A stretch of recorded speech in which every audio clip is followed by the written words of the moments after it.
Welcome back in. World Elder Abuse Awareness Day is coming up. It is an issue that many local agencies deal with day in and day out, and many of those agencies are coming together soon to continue to raise awareness, prevent this, and talk about some advocacy. Joining us today is Carol Conlon and Lieutenant Kelly Russell with more. Appreciate you guys coming in. When we talk about elder abuse, are we talking physical, emotional, financial?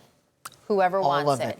Okay. All of it, whether it's emotional, psychological, neglect, self-neglect, psychological, there's all kinds, especially our most prevalent one is the frauds, the financial. Is that people close to the elderly person taking advantage financially, typically?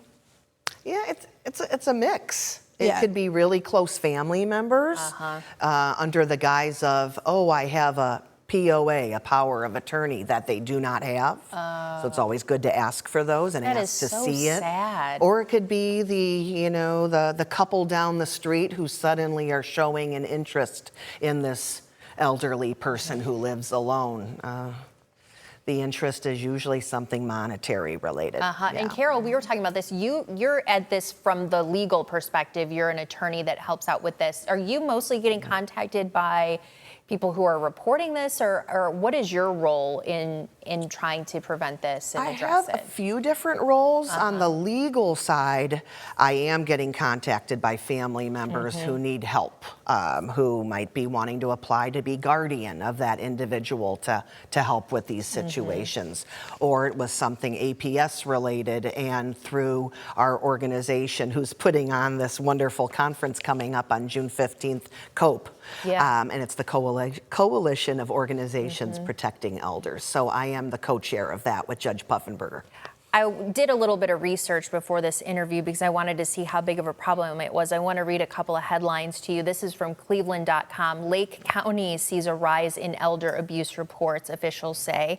And that was Adult Protective Services received more than 1,000 reports in 2025. That's up from 870 in 2024. And then the Dayton Daily News, this is heartbreaking. A family of a 99-year-old local veteran wants answers in elder abuse case, found emaciated in his Dayton home. A welfare check revealed signs of severe neglect. What if someone doesn't have a welfare check? Right. Or someone looking out for them?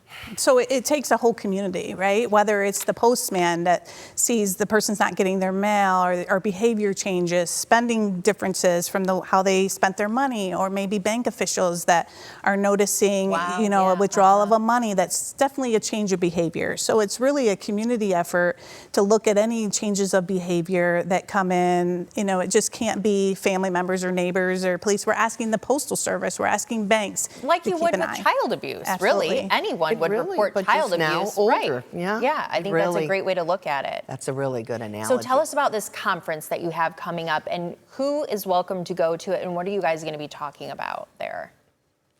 Do you want to? Sure. So the conference is at the Gardens of St. Francis in Oregon, and it's June 15th.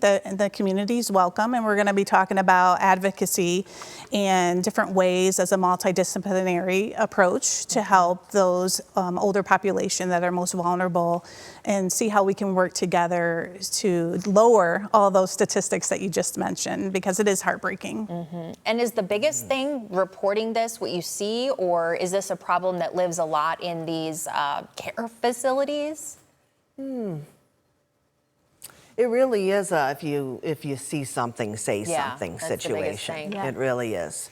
If you have concerns, obviously, in a care facility, you're going to I would hope you're going to report those. Go to the administrator, go local law enforcement if it's really something severe that's scary. But at home, you had mentioned before, what if they don't have anybody? Oh my gosh, I don't know what's going to happen to that person because they're not on our radar with COPE. But like she said, if you're just coming into contact in any little situation, then that's your opportunity to help. And sad to hear about this. These people have lived their lives, and veterans, people who deserve respect.